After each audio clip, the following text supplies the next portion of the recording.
آج ہم بات کریں گے ایک ایسی کہانی کی جو صرف ایک نبی کی زندگی کا بیان نہیں ہے، بلکہ یہ اللہ کے ایک ایسے وعدے کی داستان ہے جو ناممکن حالات میں پورا ہوا، یعنی حضرت اسحاق علیہ السلام کی کہانی۔ تو سوال یہی ہے کہ جو چیز بالکل ناممکن نظر آ رہی ہو وہ ممکن کیسے بن جاتی ہے؟ اور یہ کہانی شروع ہی ایک ایسی جگہ سے ہوتی ہے جہاں امید کی کوئی کرن تھی ہی نہیں۔ تو چلیے کہانی کا آغاز کرتے ہیں حضرت ابراہیم علیہ السلام اور ان کی اہلیہ حضرت سارہ سے۔ دونوں اپنی زندگی کے آخری حصے میں تھے اور ایک اولاد کے لیے ایک طویل صبر آزما انتظار سے گزر رہے تھے۔ ذرا اس ٹائم لائن کو دیکھیں، یہ صرف چند سالوں کی بات نہیں بلکہ صبر اور ایمان کی ایک پوری زندگی ہے۔ حضرت ابراہیم علیہ السلام اور حضرت سارہ نے ہر حال میں اللہ پر بھروسہ قائم رکھا، چاہے حالات کتنے ہی مایوس کن کیوں نہ ہوں۔ سوچیے تو صحیح، جب اللہ کی طرف سے خوشخبری آئی تو حضرت ابراہیم علیہ السلام کی عمر 100 سال تھی، یعنی ایک ایسی عمر جب دنیاوی حساب سے تو کوئی باپ بننے کا سوچ بھی نہیں سکتا۔ اور حضرت سارہ کی عمر تھی 90 سال، ایک ایسی عمر جب ماں بننے کا خیال بھی بالکل ناممکن لگتا ہے۔ تو ایسے میں جب بظاہر سارے دروازے بند تھے، ایک معجزہ ہونے کو تھا۔ فرشتے ایک ایسی خبر لے کر پہنچے جس نے سب کچھ بدل کر رکھ دینا تھا۔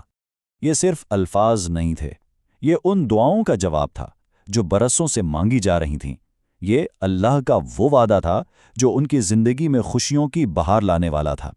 اور اب آتا ہے کہانی کا سب سے دلچسپ حصہ، حضرت سارہ کا رد عمل۔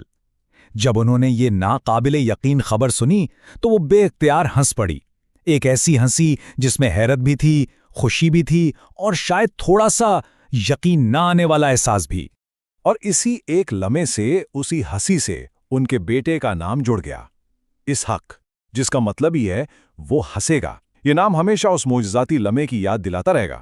تو حضرت اسحاق علیہ السلام کی پیدائش اپنے آپ میں ایک بہت بڑا معجزہ تھی، لیکن ان کی زندگی اس سے بھی آگے اللہ کی بندگی اور نبوت کی ایک روشن مثال ہے۔ چلیں ان کی زندگی کے کچھ خاص واقعات پر نظر ڈالتے ہیں۔ وہ نہ صرف ایک عظیم نبی کے بیٹے تھے بلکہ خود بھی نبی بنے، اور ان کی نسل سے بھی نبوت کا سلسلہ جاری رہا، یعنی ایک پورا خاندان جس کا مقصد ہی اللہ کے دین کو آگے بڑھانا تھا۔ اچھا، ایک بہت اہم نقطہ جس پر اکثر بات ہوتی ہے وہ یہ کہ حضرت ابراہیم علیہ السلام کو کس بیٹے کی قربانی کا حکم ہوا تھا۔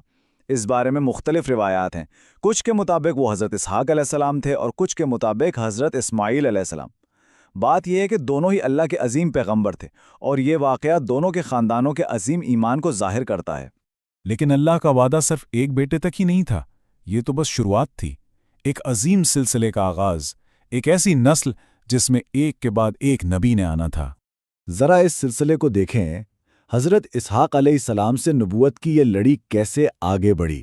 ان کے بیٹے حضرت یعقوب، پھر پوتے حضرت یوسف، اور پھر اسی نسل سے حضرت موسیٰ، حضرت داؤد اور حضرت سلیمان جیسے جلیل القدر پیغمبر آئے۔ اور اس بات کی گواہی تو خود اللہ تعالیٰ قرآن پاک میں دیتا ہے۔ یہ ایک بہت بڑا اعزاز تھا جو اللہ نے حضرت اسحاق علیہ السلام اور ان کے خاندان کو عطا فرمایا۔ تو اس پوری کہانی سے، اس مبارک زندگی سے ہم آج اپنے لیے کیا سیکھ سکتے ہیں؟ آئیے کچھ بہت اہم اسباق پر غور کرتے ہیں۔ سب سے پہلی اور بڑی بات تو یہ ہے کہ اللہ کے ہاں نا امیدی کفر ہے، سچی دعا کی طاقت، اللہ کے وقت اور منصوبے پر مکمل بھروسہ، نعمتوں پر شکر ادا کرنا اور مضبوط خاندانی رشتے، یہ وہ بنیادیں ہیں جو ہماری زندگیوں کو بھی سنوار سکتی ہیں۔ آخر میں ایک سوال جو ہم سب کو اپنے آپ سے پوچھنا چاہیے، ہماری زندگیوں میں وہ کون سی ناممکن نظر آنے والی خواہشات ہیں جو شاید صبر اور پختہ ایمان کے ساتھ اللہ کے وعدے کے مطابق پوری ہو سکتی ہیں؟